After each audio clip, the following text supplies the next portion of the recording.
guest is a two-time Emmy Award-winning actress for her work on the NBC sitcom Third Rock from the Sun. Starting tomorrow, you can see her in The Flintstones in Viva Rock Vegas. Please welcome Kristen Johnston.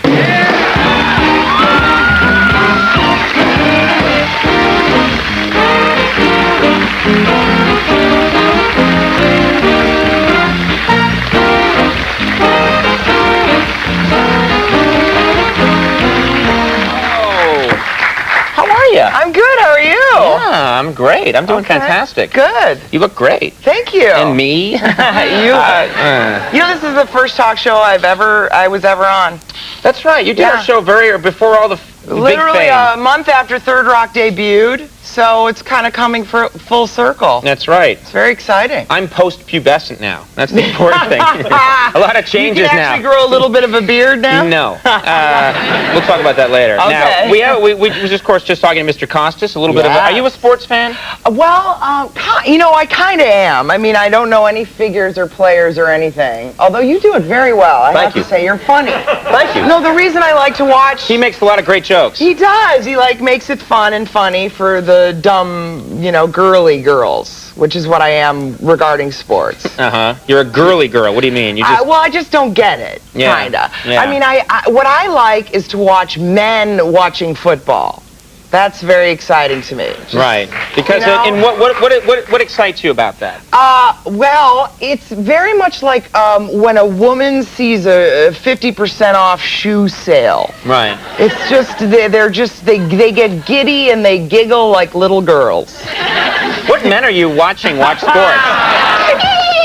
Goes pretty well. No, but the worst is I used to watch every year. I watched the Super Bowl with all my manly man friends. Your He-Man friends. Yes, exactly. And they and I actually, this really literally came out of my mouth. I didn't even think of it. One of the guys came in late and they said, "Who's winning?" And I said, "Oh, the guys with the gray and blue costumes are winning." And from that on, it's like, you know, you're never allowed ever again. Yeah, costumes. Men don't like it when you reveal that. I don't think so. But I actually love to watch it. I've gone to a bunch of Laker games and a bunch of hockey games in Madison Square Garden. Because it's just it's a fun thing to do. You refer to all sports as it. I love to watch it. Yeah. You know? Highlights. I just sort of group them all together. Yeah. As long as they have nice costumes. Yeah, exactly. Yeah, the costumes are dressed up as little wizards and fairies. I'm rooting for the purple and orange ones. Those costumes are great. Yeah.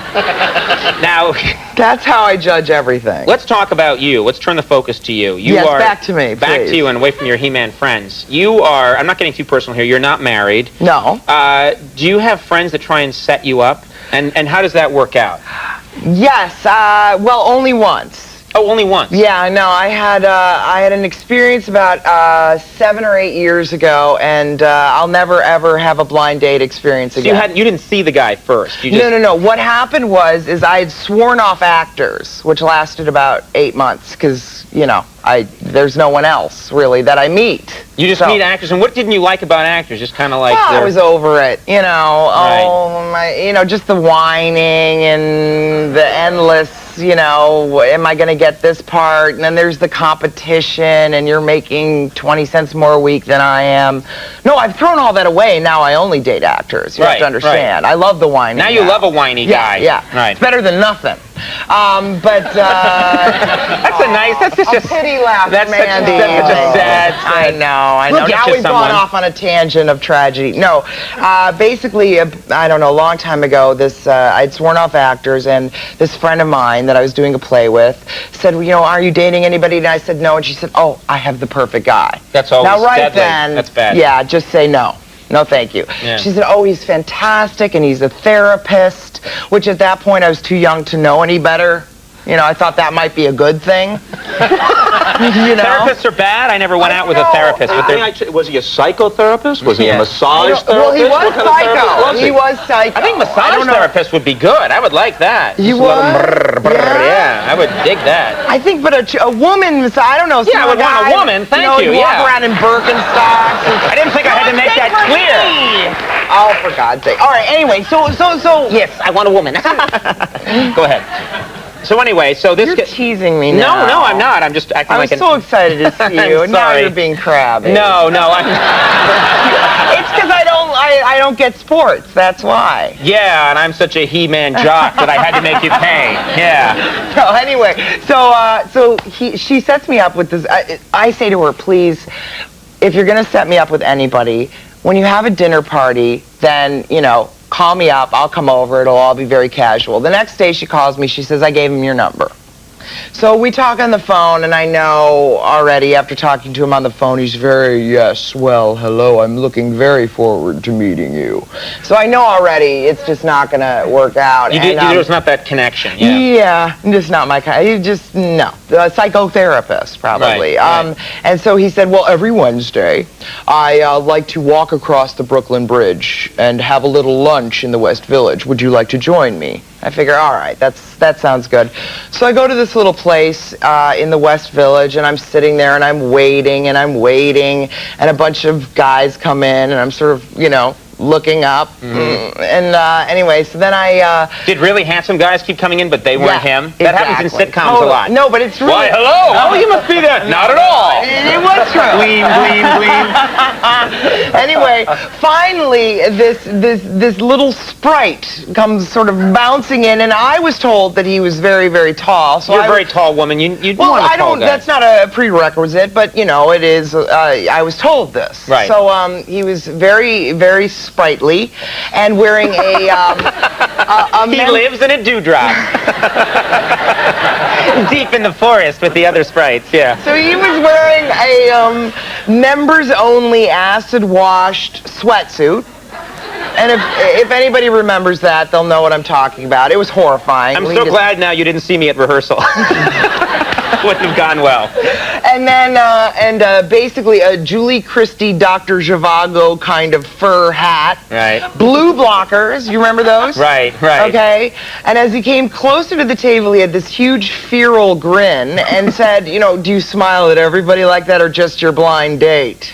And I thought, oh my God. And then as I looked at his face, I realized that from walking across in the dead of winter, across the Brooklyn Bridge, he had 2 rivers of frozen boogers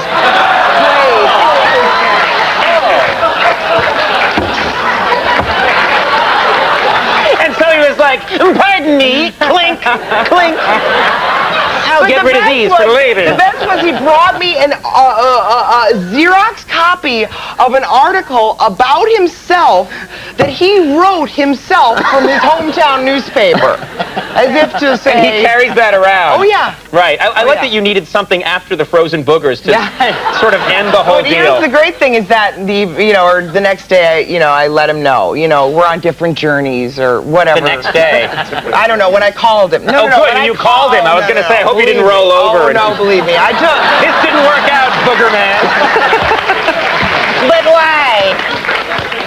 Will you hang on to these for me? The next morning, I woke up and was like, and I said, I'm annulling this marriage right now.